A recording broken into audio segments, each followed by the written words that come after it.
From the superstar Shaq claiming that Wembanyama is overhyped, to Charles Barkley's list of all his weaknesses on live TV. Here's a look at NBA players revealing why Victor Wembanyama isn't that good. First up, let's take a look at what Shaq had to say on the subject. When it comes to big men playing in the NBA, Shaq is something of an expert on what they're going to need to bring to the table. That is if they want to have any chance at success in this league. So when Shaq was asked about his opinion on Victor Wembanyama, well, he had a few bits of criticism to get off his chest. It's pretty surprising if I'm being honest, that Shaq isn't as impressed by Wembanyama as everybody else seems to be. But I guess he has his reasons. He started by talking about how he doesn't think Victor is strong enough to survive in the league. What he meant was that the Frenchman may have the height, but he doesn't seem to have the muscle to back it up. It's not a bad observation, because basketball is a contact sport. One wrong bump, and this new dude's career could get thrown out the window. If he wants to have any chance of becoming the next big thing, he's going to need to start beefing up to look the part. I mean, you don't see LeBron James carrying himself around like a twig. Shaq also talked about how he hasn't seen a lot from Wembanyama apart from his dunks and jumpers. While those are pretty to look at, he needs to step up his post-game play if he wants to drop double digits in the NBA. And 3 on the shot clock.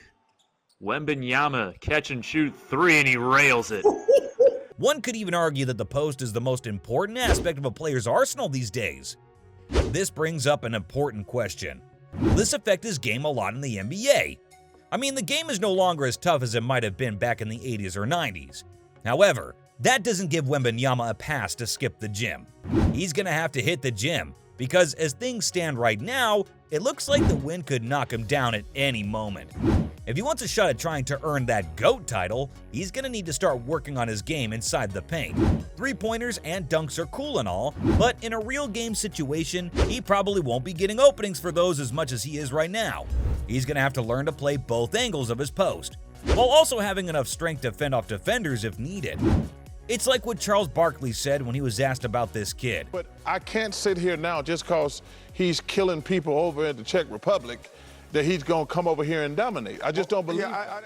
He talked about how he's expecting him to struggle in the first couple of years he's in the league. Even Kobe and Kevin Garnett had rough rookie seasons. So honestly, Wembanyama shouldn't sweat it much. If everything goes well, and he continues to listen to advice from other big men who've played in the league, he should get enough helpful pointers to ease his transition to the big boys table. With that being said, let's take a look at how he'll fare in the draft. In case you're wondering, yes, he's still the best. When it comes to a new generation of players, before they can enter the NBA, they need to pass one final test in the form of the NBA draft. For Wembanyama, this is just a few weeks away, as the player recently officially declared himself for the 2023 draft. Now, in the last few mock drafts that have been conducted, Wembanyama has consistently gone home as the #1 overall pick. And for good reason, too. I mean, the kid is leading the G League in basically every statistical category. That's not an easy thing to achieve. And if things keep on moving along nicely, he'll probably end up winning the MVP award. With those sorts of numbers being posted daily, it's no wonder he's projected to go home as the #1 overall pick for the NBA. As things stand right now, the Rockets, Pistons, and Spurs have the best chance of landing Wembanyama on their rosters. According to the numbers, they have a 14% chance each. I'm telling you, as the draft night gets closer and closer, things are starting to heat up. Wembanyama himself came out and talked about how excited he is about playing in the NBA. He talked about how it's always been a dream of his, and he's glad that he gets to turn it into reality. Still, you have to wonder whether his recent performances have justified his being picked #1 overall. I've gotta say, he's been nothing short of amazing. There's a reason why every scout within a 100-mile radius has been gushing over this prospect. This kid has been posting some unreal numbers. He's been averaging double digits in terms of points per game. That isn't an easy thing to achieve, and yet this man makes it look like child's play. He's also been consistent in getting 10 or more rebounds in every game he's played this season. No matter how you look at it, he's been playing better than most current NBA players. However, you can still see issues arise. Whenever there's physicality involved, Wembanyama tends to shy away from the whole thing entirely. That's probably the only thing stopping him from breaking the 30-point barrier. No matter how you look at things, everything just keeps coming back full circle. He can't run the NBA by draining threes and dunking every chance he gets. He needs to be a lot more versatile than that if he wants to have a shot at meeting all the expectations that have been set for him.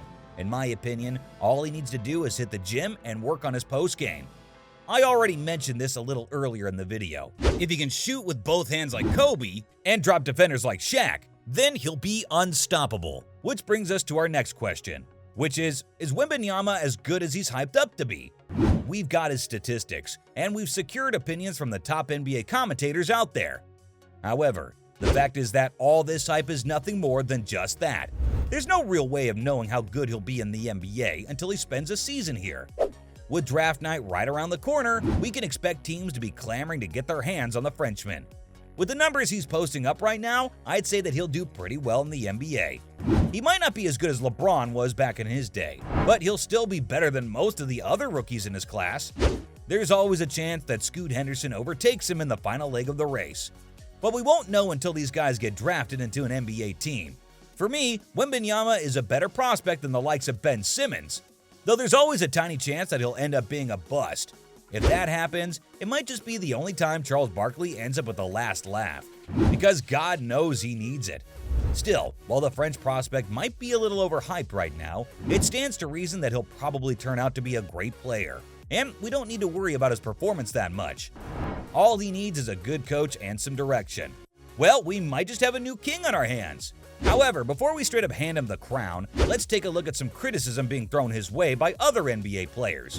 And it looks like we have Charles Barkley leading the movement. Okay, calling it a whole-ass movement might have been a bit of a stretch. However, one thing's for sure, and that's the fact that Barkley isn't Wembanyama's biggest fan.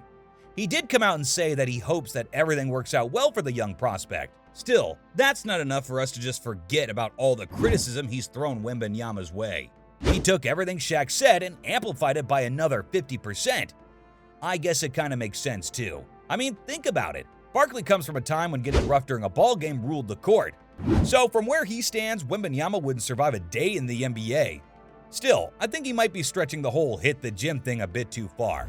I mean, sure, Wembanyama's not the meatiest dude around, but he's not as frail and fragile as Barkley's been making him out to be. Charles went on to talk about how he just doesn't see Victor dominating the NBA anytime soon. Apparently, his best comparison was Kobe Bryant, who also struggled a bit during the early days of his career.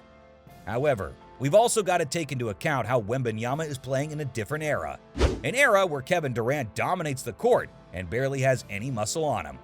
When you look at things like that, Wembanyama might not seem too bad after all.